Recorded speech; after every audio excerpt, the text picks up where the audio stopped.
मित्रों नमस्कार, मैं काशी से सतीश चंद्र पांडे आचार्य कश्यप आप सभी का अपने यूट्यूब चैनल पर हार्दिक स्वागत करता हूं। यदि आप पहली बार हमारे चैनल पर पधारे हों तो प्रामाणिक वीडियो देखने के लिए चैनल को सब्सक्राइब कर लें तथा नोटिफिकेशन बेल को ऑन कर लें, जिससे हमारी आने वाली वीडियोज़ का नोटिफिकेशन आपको सबसे पहले प्राप्त हो सके। हम इसी तरह व्रत पर्व त्योहार, कथा, ज्योतिष, वास्तु, ग्रह निवारण संबंधी वीडियो बनाते रहते हैं। मित्रों, श्राद्ध पक्ष शुरू हो रहा है, पितृपक्ष शुरू हो रहा है। पितृपक्ष में नियमित रूप से अपने पितरों के निमित्त तर्पण और श्राद्ध करना चाहिए। यही हमारी सनातन परंपरा है। तर्पण तो नित्य करना चाहिए, इसे नित्य कर्म कहा गया है। श्राद्ध के विषय में कुछ उपयोगी बातें आज की इस वीडियो में लेकर उपस्थित हूँ। श्राद्ध में क्या क्या करना चाहिए, क्या नहीं करना चाहिए, किस चीज़ की आवश्यकता होती है, किन चीज़ों का ध्यान देना चाहिए, आज की इस वीडियो में आप जान सकेंगे। वीडियो को लाइक, शेयर तथा कमेंट अपने अवश्य करिएगा। अगर आपको ये लगे कि ये बातें आपके लिए उपयोगी हैं तो इसे अपने मित्रों को शेयर अवश्य करिएगा। आइए श्राद्ध में उपयोगी कुछ बातों को जानने के लिए इस वीडियो का शुभारंभ करते हैं। श्राद्ध करने के लिए सबसे पहले बेला का महत्व होता है। किस समय हम श्राद्ध कर रहे हैं? शास्त्रों में श्राद्ध के लिए कुतप बेला कही गई है। कुतप कहते हैं कि दिन का 8वां मुहूर्त। दिन में 11:36 से 12:24 तक का जो समय है वह श्राद्ध के लिए सबसे अनुकूल कहा गया है और उसे ही कुतप बेला कहते हैं। कुतप इसका नाम इसलिए है कि कुत्सित अर्थात पाप को संतप्त करने के कारण ही इसे कुतप कहा गया है। मध्याह्न काल, खड्ग पात्र, गैंडे के सींग से बना पात्र, नेपाल कंबल, चांदी, कुश, तिल, गौ और कन्या का पुत्र, ये आठों भी कुतप के समान ही फलदायी होने के कारण कुतप कहलाते हैं। श्राद्ध के लिए ये बड़े ही दुर्लभ हैं। अगर ये चीज़ें आपको श्राद्ध के समय मिल जा रही हैं तो समझिए कि बहुत ही उत्तम है। श्राद्ध में कुश और काले तिल का होना अति आवश्यक है। ये दोनों भगवान विष्णु के शरीर से प्रादुर्भूत हुए हैं, अतः श्राद्ध की रक्षा करने में सर्वसमर्थ हैं, ऐसा देवगण कहते हैं। श्राद्ध में पितरों के निमित्त पात्र के रूप में पलाश तथा महुआ आदि के वृक्षों के पत्तों के दोने तथा काठ एवं हाथ से बनाए मिट्टी आदि के पात्रों का प्रयोग करना चाहिए, परंतु इसके साथ ही सुवर्णमय एवं रजतमय पात्रों की प्रयोग की भी विधि है। मुख्य रूप से श्राद्ध में चांदी का विशेष महत्व कहा गया है। पितरों के निमित्त यदि चांदी से बने हुए, चांदी से मढ़े हुए पात्रों द्वारा जल मात्र भी प्रदान कर दिया जाए तो वह अक्षय तृप्तिकारक होता है। इसी प्रकार पितरों के लिए अर्घ्य, पिंड और भोजन के पात्र भी चांदी के ही प्रशस्त कहे गए हैं। अर्थात चांदी का यदि पात्र आपको मिल रहा है तो समझिए बहुत ही उत्तम है। अगर नहीं है तो आप पत्ते का दोना भी ले सकते हैं या मिट्टी के पात्र ले सकते हैं। चूँकि चांदी जो है वह शिव के नेत्र से उद्धृत हुई है, इसलिए यह पितरों को परम प्रिय है। यहाँ तक लिखा है कि यदि चांदी का पात्र देने की सामर्थ्य न हो तो चांदी के विषय में कथोपकथन मतलब चर्चा कर लीजिए, दर्शन कर लीजिए, अथवा दान से ही सर्व कार्य संपन्न हो जाता है। श्राद्ध में कन्या का पुत्र, उसे भी ब्राह्मण मानते हैं, बड़ा पूजनीय मानते हैं, तो कन्या का पुत्र हो, कुतप दिन का 8वां मुहूर्त हो और काला तिल हो, ये तीन तथा चांदी का दान और भगवत स्मरण, ये सब श्राद्ध में अत्यंत पवित्र कहे गए हैं। दूध, गंगाजल, मधु, टसर का कपड़ा, दौहित्र, कुतप और तिल, ये 7 चीज़ें श्राद्ध में अत्यंत महत्वपूर्ण हैं तथा प्रयोजनीय हैं। श्राद्ध में तुलसी की भी बहुत बड़ी महिमा कही गई है। तुलसी की गंध से समस्त पितृगण प्रसन्न होकर गरुड़ पर आरूढ़ होकर विष्णुलोक को चले जाते हैं। मान्यता है कि यदि तुलसी से पिंडार्चन किया जाए तो प्रलय काल तक पितर जो है वह तृप्त रहते हैं। पवित्रता, अक्रोध तथा जल्दबाजी नहीं करना, ये 3 जो है श्राद्ध में अति प्रशंसनीय गुण कहे गए हैं। अतः श्राद्धकर्ता को यह ध्यान देना चाहिए कि उसमें पवित्रता हो, क्रोध न हो तथा किसी कार्य में जल्दबाजी न करे। श्राद्ध में मुख्य रूप से सफ़ेद पुष्प का ग्रहण किया गया है, उसमें भी जिसमें सुगंध हो। ऐसे सुगंधित पुष्प को लेना चाहिए जिसमें चंपा है, जूही, मालती, श्वेत पुष्प, कमल, तुलसी, भृंगराज आदि जो पुष्प हैं वह श्राद्ध में प्रशस्त हैं। अगस्त पुष्प, भृंगराज, तुलसी, शतपत्रिका, चंपा, तिल पुष्प, ये 6 पुष्प भी पितरों को अति प्रिय होते हैं, ऐसा स्मृतिसार में कहा गया है। गया, पुष्कर, प्रयाग, कुशावर्त अर्थात हरिद्वार आदि तीर्थों में श्राद्ध की महिमा अत्यंत उत्तम कही गई है। सामान्यतः घर में, गौशाला में, देवालय में, गंगा के किनारे, जमुना के किनारे, नर्मदा तट पर, पवित्र नदियों के तट पर श्राद्ध करने का अत्यधिक महत्व कहा गया है। श्राद्ध स्थान को गोबर मिट्टी से लीपकर अथवा यदि पक्का फर्श है तो पोंछा लगाकर शुद्ध कर लेना चाहिए। दक्षिण दिशा की ओर ढाल वाली श्राद्ध भूमि प्रशस्त कही गई है। श्राद्ध में गाय का दूध, दही और घी काम में लेना चाहिए। जौ, धान, तिल, गेहूं, मूंग, सावा, सरसों का तेल, तिन्नी का चावल, कंगुनी आदि से पितरों को तृप्त करना चाहिए।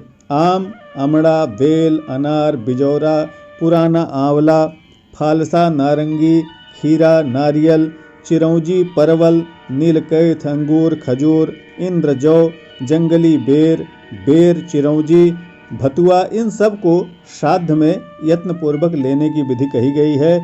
जौ, कंगनी, मूंग, गेहूं, धान, तिल, मटर, कचनार और सरसों, इनका श्राद्ध में होना अत्यंत उत्तम कहा गया है। अगर ये चीजें आपको मिल रही हैं तो समझिए कि श्राद्ध के लिए अत्यंत उत्तम है।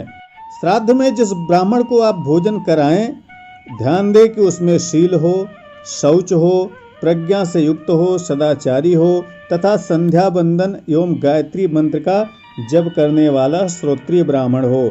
ऐसे ही ब्राह्मण को श्राद्ध में निमंत्रित करके भोजन कराना चाहिए। तप, धर्म, दया, दान, सत्य, ज्ञान, वेद ज्ञान, कारुण्य, विद्या, विनय तथा अशौच आदि गुणों से युक्त ब्राह्मण ही श्राद्ध भोजन का अधिकारी कहा गया है। रेशमी कंबल हो, नेपाली कंबल हो, ऊन का कंबल हो, काष्ठ हो, तृण हो, पर्ण हो, कुश आदि का आसन श्राद्ध में श्रेष्ठ कहा गया है। काष्ठासन में भी शमी, काश्मीरी सल, कदम्ब, जामुन, आम, मौलसरी एवं वरुण के आसन श्रेष्ठ हैं।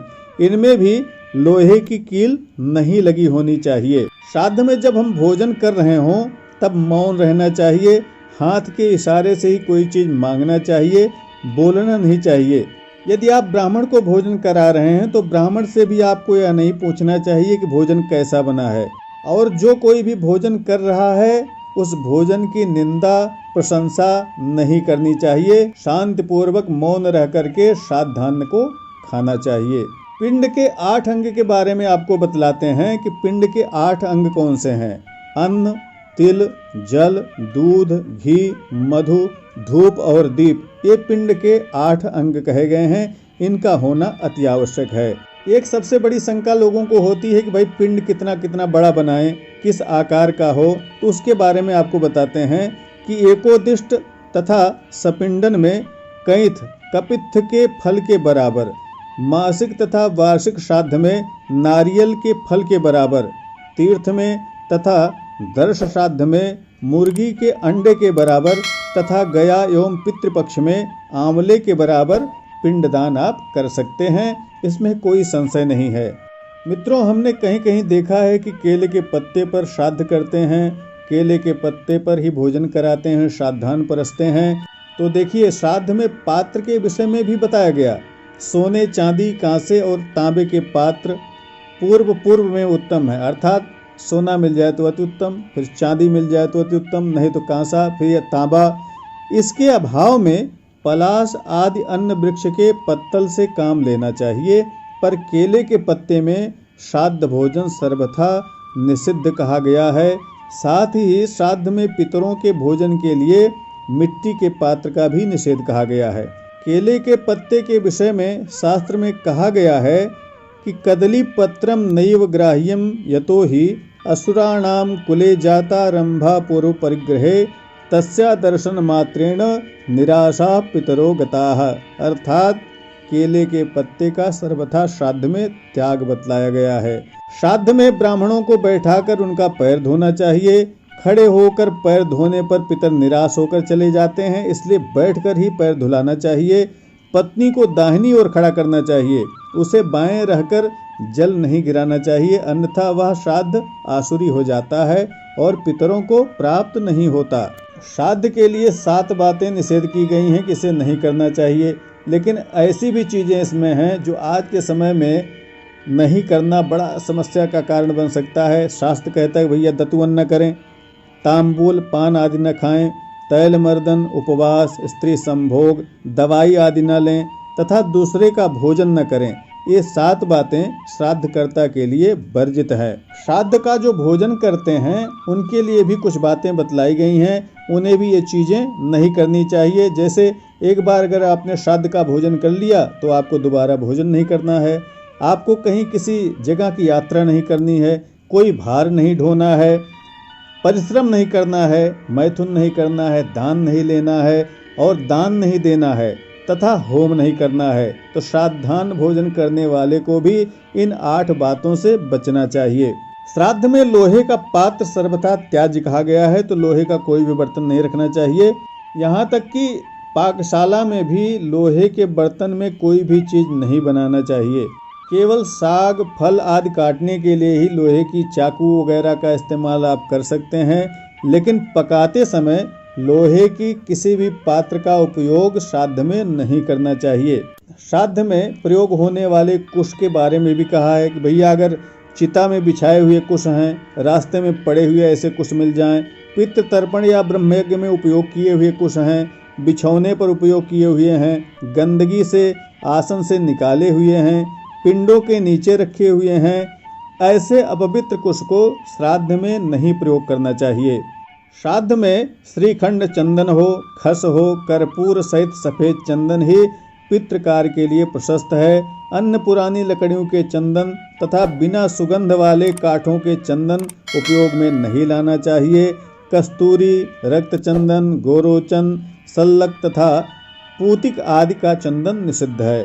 श्राद्ध में कदम्ब, केवड़ा, मौलसिरी, बेलपत्र, करबीर, लाल तथा काले रंग के सभी फूल तथा अत्यंत उग्र गंध वाले और गंध रहित सभी फूल श्राद्ध में वर्जित कहे गए हैं। अब श्राद्ध में वर्जित अन्न के विषय में बतलाते हैं कि भैया जिसमें बाल हो, कीड़े पड़ गए हों, जिसे कुत्तों ने देख लिया हो, जो बासी हो, जिसमें दुर्गंध आ रहा हो, ऐसे वस्तुओं का श्राद्ध में उपयोग नहीं करना चाहिए। बैगन हो, शराब हो, इन सब का त्याग करना चाहिए। और जिस अन्न पर पहने हुए वस्त्र की हवा लग जाए वह भी श्राद्ध में वर्जित है। माक, मसूर, अरहर, गाजर, कुम्हड़ा, गोल लौकी, बैगन, सलजम, हींग, प्याज, लहसुन, काला नमक, काला जीरा, सिंघाड़ा, जामुन, पिप्पली, कुल्थी, कैथ, महुआ, अलसी, चना, ये सब वस्तुएं श्राद्ध में निषिद्ध बतलाई गई हैं। बृहद पाराशर में भी कहा गया है कि श्राद्ध में मांस देने वाला व्यक्ति मानो चंदन की लकड़ी जलाकर उसका कोयला बेचता है। वैसे तो वह महामूर्ख है, जैसे कोई बालक अगाध कुएं में अपनी वस्तु डालकर फिर उसे पाने की इच्छा करता है। श्रीमद् भागवत में भी कहा गया है कि न तो कभी मांस खाना चाहिए न श्राद्ध में ही देना चाहिए। सात्विक अन्न फलों से पितरों की सर्वोत्तम तृप्ति होती है। मनु का भी कहना है कि मांस न खाने वाले की सारी इच्छाएं पूर्ण हो जाती हैं।